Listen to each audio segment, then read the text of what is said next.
Okay, so I've never actually made a video covering Light Customs before. Light is a custom figure producer who has made about 4 different waves of products which all have found striking success in the customs fanbase for their unique, detailed, and charming designs that push the envelope for what customs can be when they walk this delicate line of high detail while also looking like official Lego. This is Light Customs Wave 4, featuring Mother Talzin, Endor Rex, Maz Amedda, Thrawn, and Rebels Ahsoka. These figures were produced by LC and sold in early September on reseller sites. I personally acquired mine from Tom the Builder, so there's a lot to unpack here. It's a very big wave, and if you know anything about LC, his drops tend to be really far between, but everything in the wave is worth covering. We've got 9 minifigures to get to, and I'm just going to start off with my favorite. This is the Fulcrum, otherwise known as the older Rebels appearance of Ahsoka, where she's in her early 30s. This appearance of Ahsoka sports a gray battle wear with tinged metallic green boots. Every detail of this minifigure is just awesome. There's just so much to be said about the quality of the print on Light's products. Ahsoka has a 180-degree print with a custom Leku mold created by Nano Rex, which feels just so close to OEM Lego that I couldn't tell if it was an actual Lego piece or a custom molded Leku. She also has a wraparound shoulder printing to preserve the accuracy of her gray battle dress with exposed shoulders. Ahsoka has 4 expressions from varying emotions. I love every single one of these face designs because it just adds to the playability and posability of these figures. I feel like something that I'm going to say a lot with Light's figures is that they're just so photogenic from any angle. There's just something about the expressiveness of their faces that feels so lively compared to a lot of customs. You'll start to notice this a lot more when we look at other figures like the 3-pack of Admiral Azure, otherwise known as Thrawn. Thrawn appears here in 3 different outfits, 2 of which are with his Grand Admiral insignia and 1 in his Imperial Navy fatigues that feature an Admiral insignia. These were actually designed by Melnick Edits and co-produced with Light Customs. No doubt, Melnick is a really big force in the custom space, and I think his work is something to be well appreciated. It's a great matchup to have Melnick's aptitude and enthusiasm for making Imperial customs with premium pad producers like Light Customs. Everything about this trio is amazing.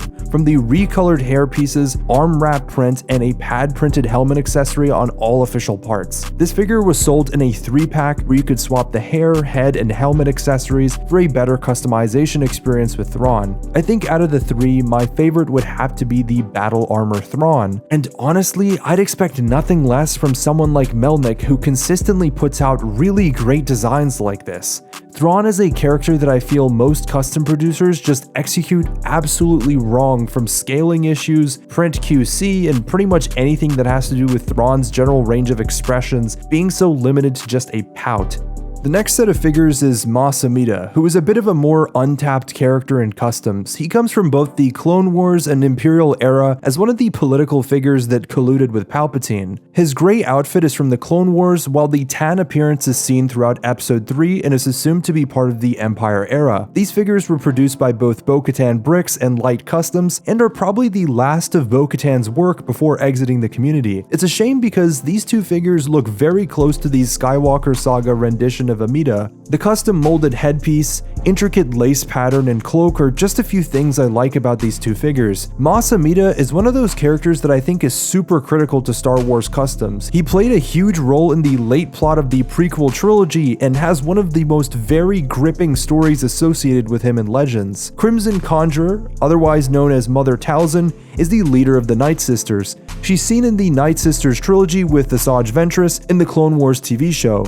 By far the most important Night Sister, who even has ties to the Ahsoka TV show with Morgan and the Blade of Talzin. She is part of the triple collaboration with Bo-Katan, BrickDaddy, and Light Customs, from the design work being done by BrickDaddy to the custom molded headpiece being molded by Bo-Katan. This was a massive project, no doubt. Like I've said earlier in this video, all of the custom molded elements just feel so close to Lego. It makes me think that Lego could definitely step it up a little and start producing stuff like Talzin's headpiece and Ahsoka's Leku, or even Amedda's head. The last figure I want to talk about is Brick Daddy, Hello There Rex, and Light Customs Endor Rex. This figure is a reprint of Brick Daddy's design in pad instead of UV with a lot of improvements. The most important detail to me with this figure, and even with Ahsoka really, is the simulated dual mold appearance on the legs. There's just this method that a very few pad printers know, and it's that wraparound false dual mold, which I feel is a signature feature for a handful of customs by Light.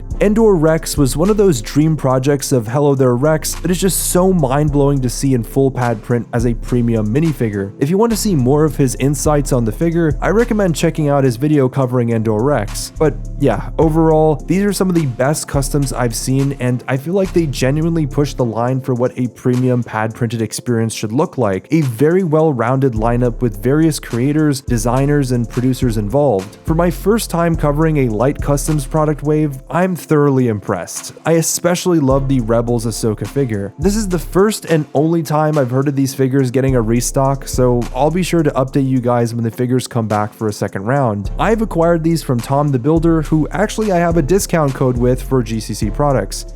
You can use code BrickFleet for 5% off your order. Anyways, I will see you guys in the next one.